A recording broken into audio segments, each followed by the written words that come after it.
Hello everyone, कैसे हैं आप सब लोग। Welcome back to ICT virtual classroom Dehradun. मैं निखिल राणा।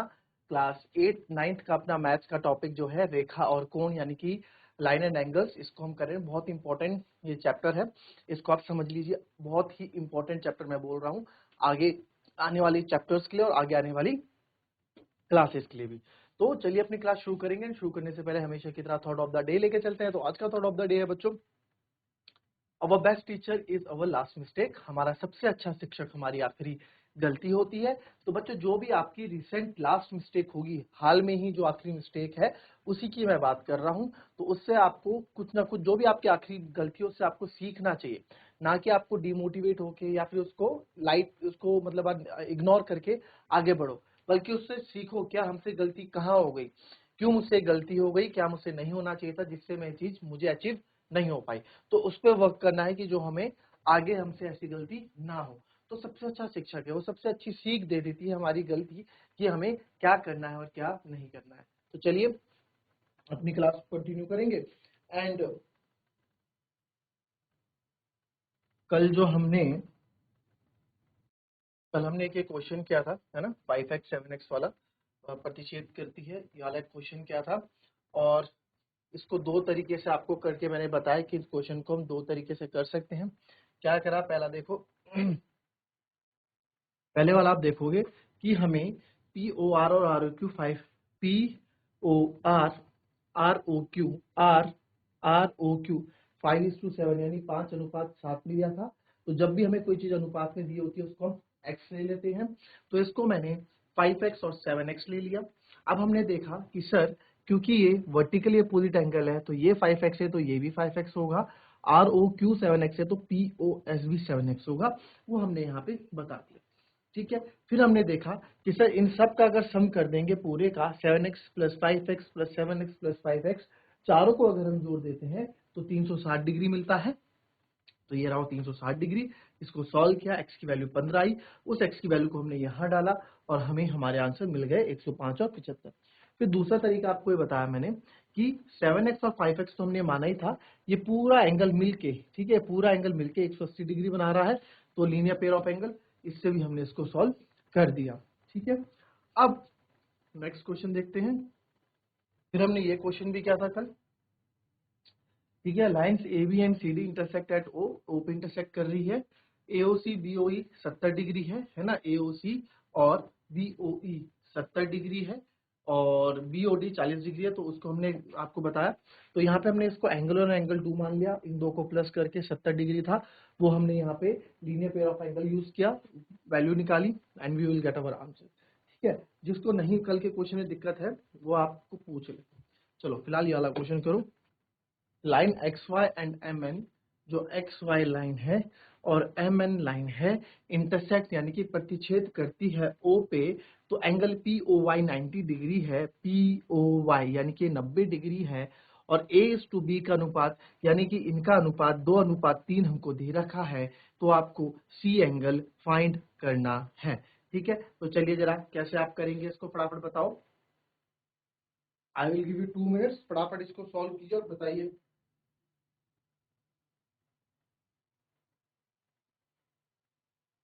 चलिए, आया किसी का आंसर या मैं बताऊं किसी ने किया ये क्वेश्चन? एनीवन? चलिए देखिए इस क्वेश्चन को कैसे हम करेंगे, ध्यान से देखिएगा इस क्वेश्चन को।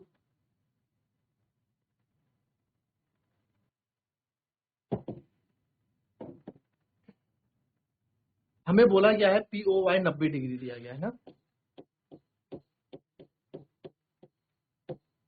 तो सबसे पहले पी ओ वाई को आप यहाँ ढूंढोगे। पी ओ वाई यानी कि ये आपको कितना दिया गया है, 90 डिग्री दिया। फिर आगे बढ़ते हैं। ए और बी आपको 2:3 दिया गया है। तो ए बी आपको 2:3 दिया गया है, तो आप मान लो लेट, आपको पता है ना रेशियो को हम कैसे करते हैं हमेशा। हमें क्या गिवन है, ए रेशियो बी आपका 2:3 में, तो आप लिख दोगे late A equals to 2x और b इक्वल्स टू 3x। ये करेंगे, a इक्वल्स टू 2x और b इक्वल्स टू 3x, इसी तरह हम इसमें करेंगे। ठीक है, ठीक है। हम इसको हमेशा अनुपात वाले क्वेश्चन क्या करते हैं, उसको एक्चुअल वैल्यू मान लेते हैं, अनुपात पे नहीं, एक्चुअल वैल्यू में, यानी कि x उसको मान लेंगे। ठीक है, तो ये हमारा x आ गया सर। ठीक है, अब आप देखो हमें c निकालना है, तो c निकालने के लिए पहले हम दिमाग लगाएंगे, सर c कैसे निकलेगा। देखिए c निकालने के लिए आप देखो कि अगर मैं इन दोनों को जोड़ दूंगा लाइन में तो b प्लस सी 180 डिग्री बन रहा है। तो बट मुझे पहले b की वैल्यू भी तो पता होनी चाहिए, और b की वैल्यू मुझे पता ही नहीं है क्या है। तो पहले मेरा काम है b की वैल्यू निकालना। तो b कैसे निकलेगा, मैंने बोला ना क्वेश्चन करने से पहले हम पहले प्लानिंग करते हैं, तो वही प्लानिंग यहाँ चल रही है। तो आप देखेंगे तीनों मिलके 180 डिग्री एंगल बना रहे हैं। तो आप लिखेंगे ऑन लाइन एक्स वाई, ठीक है, या फिर इन लाइन एक्स वाई आप लिख दो, in line X Y angle A plus angle B plus angle P O Y मिलके 180 डिग्री बना रहा है, जिसको आप बोलते हैं लीनियर पेयर ऑफ एंगल।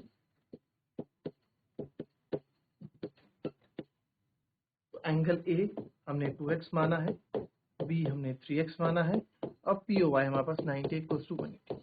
हम क्या कर रहे हैं ना, हमने एक ही वेरिएबल लिया है x और x, तो हमें उसकी वैल्यू निकालना ज्यादा आसान रह जाती है। ठीक है, अगर दो चर होते हैं तो हमें दो चर के लिए दो समीकरण बनाने पड़ते हैं, क्योंकि हमारे पास एक ही समीकरण बनने वाला है, एक ही इक्वेशन बनने वाली है, तो एक ही इक्वेशन हम लेते हैं, इसमें एक x लेते हैं। तो 2 और 3 5x,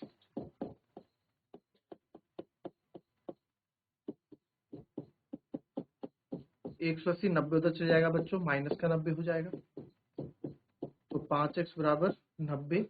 तो x बराबर हो जाएगा 90/5, तो यह आ जाएगा 5 एकम 5 और 5 8 18 5। तो x की वैल्यू कितनी आ गई मेरी,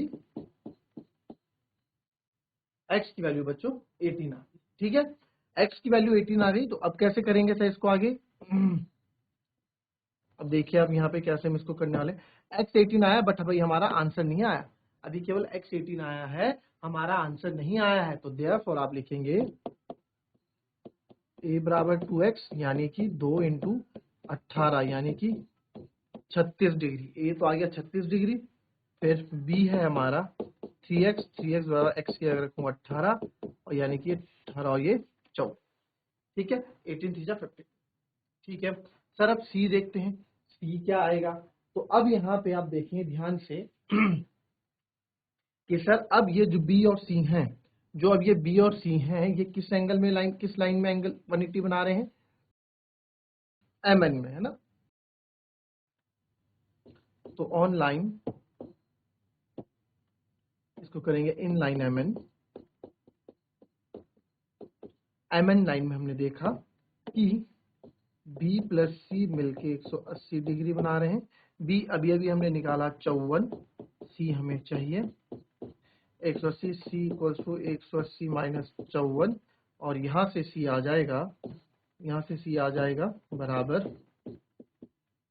4 में 4 गए 6 और 7 में 5 गए तो 126 डिग्री।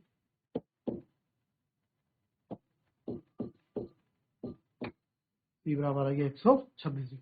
तो c मेरा यहाँ से इस तरीके से 126 डिग्री आ जाता है। बहुत इजी ये क्वेश्चन था।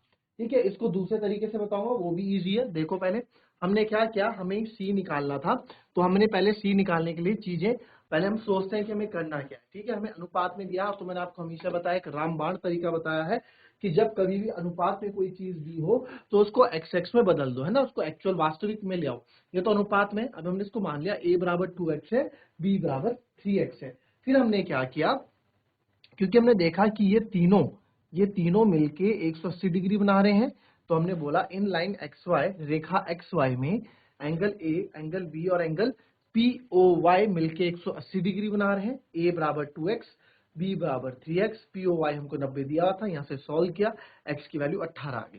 तो x की वैल्यू 18 आ गई। अब 18 इसमें डालेंगे, 2 इंटू 18 36, 3 इंटू 18 54 डिग्री। तो ये हमारे पास दो वैल्यूज आ गई, एक 36 और एक 54। बट अभी भी हमारा आंसर सॉल्व नहीं हुआ। हमसे क्या पूछता है, हमसे पूछता है c कितना है। तो सी के लिए हमने देखा कि सर सी ना यहाँ पे दोनों मिलके जो है 180 डिग्री बना रहे हैं इस लाइन पे, एम एन लाइन पे। तो इन line M N, angle B और एंगल सी मिलके 180 डिग्री बना रहे हैं।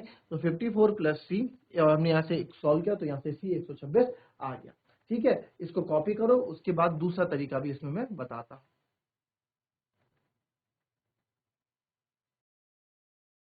अब इसका दूसरा तरीका देखो इसी क्वेश्चन में। तरीका तो कुछ नहीं है, ठीक है। एक तरह से आपने सी तो आपको निकालना ही है, सॉरी बी तो आपको निकालना ही है, ठीक है। और ए और बी हमारे आ गए थे यह आया 36, यह आया 54, है ना। अब हमें सी निकालना था, तो एंगल सी निकालने के लिए, ठीक है, एंगल सी निकालने के लिए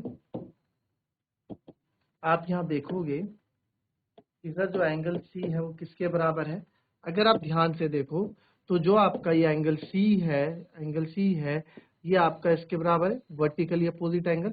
अगर आप इस लाइन को छुपा दो तो ये दो लाइन काट रही हैं, तो ये एक दूसरे के वर्टिकली अपोजिट एंगल है। तो आप बोल सकते हो एंगल सी बराबर है आपका, एंगल सी बराबर है angle A plus angle P O Y, अगर देखा जाए ध्यान से, है ना। क्यों? क्योंकि ये वर्टिकली अपोजिट एंगल बना रहे हैं, बट बीच में एंगल आ रहा है, ऐसे कायदे से तरीका तो यही वाला एप्लीकेबल होगा। बट फिर भी अगर आपके मन में संशय है कि भाई इस तरह से भी कर सकते हैं, तो हाँ, इस तरह भी से कर सकते हैं, वर्टिकली अपोजिट एंगल आप बोल सकते हो। तो एंगल सी बराबर एंगल ए है 36 plus angle P O Y हो गया 90, तो एंगल सी यहाँ से भी आ गया 126 डिग्री। ठीक है, ये भी आप बोल सकते वर्टिकली अपोजिट एंगल पढ़ा रखा। बोला गया angle P Q R, P Q R, P R Q के बराबर है, देन प्रूव करो कि एंगल पी क्यू एस यानी कि बाहर वाला एंगल भी P Q S P R T के बराबर होगा। तो कैसे करोगे इस क्वेश्चन को, चलो जरा बताओ। आइए देखिए क्वेश्चन कैसे होगा।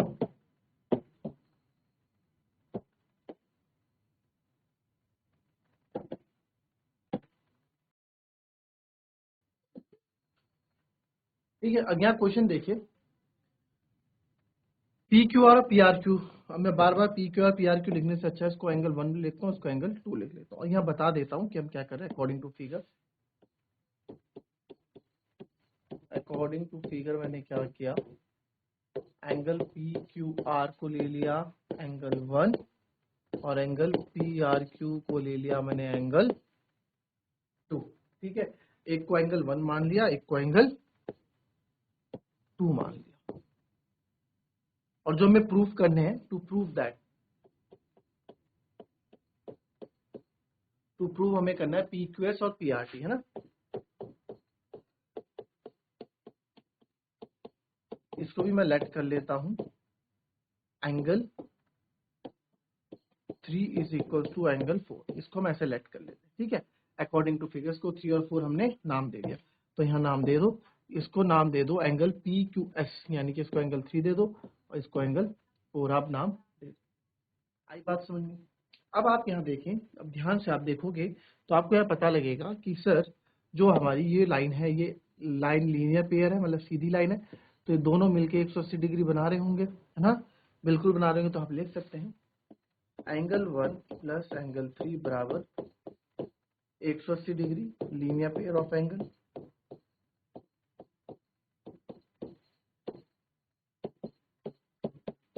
इक्वेशन 1। फिर दूसरा आप देखोगे कि सर यहाँ भी आप देख रहे हैं, ये भी आपका 180 बना रहे हैं, है ना। तो angle 2 plus angle 4 equal to 180 degree. Again linear pair of angle. ठीक है, हो गया। अब आप यहाँ देख रहे हैं दोनों ही 180 के बराबर हैं, तो फ्रॉम 1 एंड 2, क्योंकि दोनों ही 180 के बराबर हैं बच्चों, तो इनको मैं इक्वल रख सकता हूँ। Angle 1 plus angle 3 is equal to angle 2 plus angle 4। भाई क्योंकि दोनों ही 180 के बराबर है, तो इन दोनों को मैं इक्वल भी रख सकता हूँ, है ना। तो यहाँ एंगल 1 की जगह मैं एंगल 2 रख लूँ, या एंगल 2 की जगह एंगल 1 रख दूँ, कुछ भी रख दूँ। Angle 1 plus angle 3 equal to angle 2 की जगह मैंने एंगल 1 रख दिया। क्यों? क्योंकि यहाँ बोला गया है angle 1 is equal to angle 2, है ना, हमें क्योंकि यहाँ बोला है ना, तो यहाँ लिख सकते हैं therefore because angle 1 is equal to angle 2, ये हमने लिखा है। ठीक है, तो यहाँ पे हमें लिखा है because angle 1 is equal to angle 2, तो एंगल 2 की जगह मैंने एंगल 1 रख दिया। तो आप यहाँ देख पा रहे हैं कि एंगल 1 से एंगल 1 कैंसिल हो जाएगा और यहाँ मेरे पास बच जाएगा एंगल 3 बराबर एंगल 4। हैंस प्रूव्ड, एंगल 3 हमने माना था एंगल PQS और एंगल 4 हमने माना था एंगल PRT। तो ये हमने प्रूव कर दिया। So hence prove. तो इस तरीके से क्वेश्चन होने हैं, इस तरह से क्वेश्चन होंगे। प्रूविंग वाले से आप घबरा जाते हो क्या प्रूविंग वाले क्वेश्चन आ गया, सत्यापित करना है कैसे क्वेश्चन होंगे, तो घबराने वाली बात कुछ नहीं है। इसमें बहुत इजीली ही चीजें आपकी सॉल्व हो जाती हैं और इस तरह से आपको काम करना है। ठीक है, कुछ नहीं था, लीनियर पेयर ऑफ एंगल यानी रैखिक युग्म के कोण हमने यूज किया, तो और हमने इस क्वेश्चन को सॉल्व कर दिया। तो दैट्स ऑल फॉर टुडे बच्चों, मिलेंगे आपसे अपनी कल की नेक्स्ट क्लास में। तब तक के लिए be happy, be healthy and be safe. Thank you and have a nice day.